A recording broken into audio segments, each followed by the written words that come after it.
Alright, what is up guys? Whether you've stuck around for the first 2 episodes or you're new to the series, my name is BarryHoffo4 and thank you so much for clicking this video. Now, I'm just going to get into it. You have some off days, maybe you're not too entirely great in the Crucible, and that's okay. I'm here to better you. Here to share what I know as a pretty decent PvP player with you guys. So let's just jump into it. Welcome to Why You Suck at Destiny 2.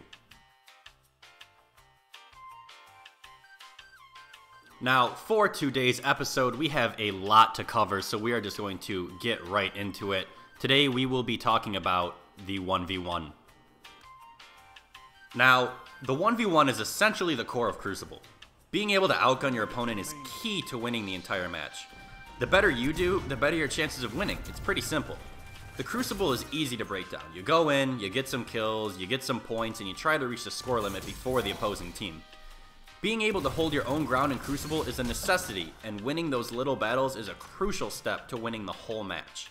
So today, I'm coming at you with 5 major ways to improve your 1v1 game. So, up first today, we have getting the first shot. Now, getting the opening shot on your opponent is big in any shooter-based game. One bullet can really make or break a fight, so be sure to always try and be the first to shoot. Aiming down sights is important for accuracy, and we're all guilty of going toe-to-toe with someone still trying to aim down sights when it would have been quicker to hip fire first and scope in later. When you surprisingly come face-to-face with an opponent, save the time and hip fire, then scope in while continuing to fire. Remember, those few extra bullets will make a huge difference in your gameplay. Alright, so up second on our list we have strafing and crouch shooting.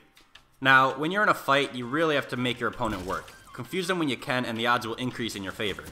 So by stepping from side to side while you're fighting, or strafing as it's called, your opponent has a much harder time hitting those critical shots on you.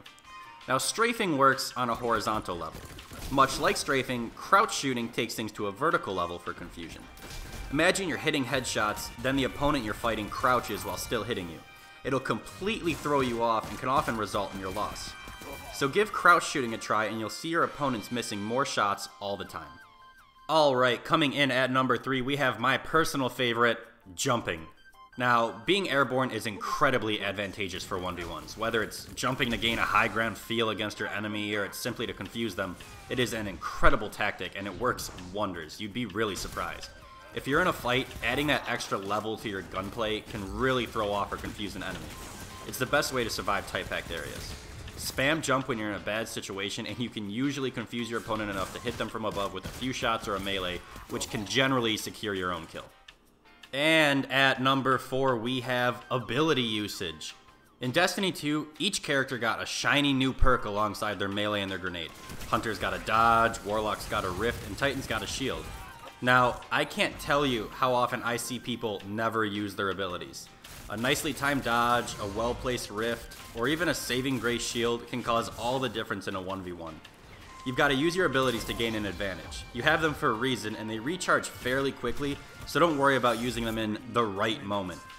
Destiny 1 was about getting a kill through ability spam, but Destiny 2 is about using your abilities to help you get an advantage. If you're not going to use them, you're going to have a bad time. And last but not least, we have retreating and cover fire. Now, you're not always going to be perfect. You'll get into a situation that you can't handle, and because of this, you'll need to retreat.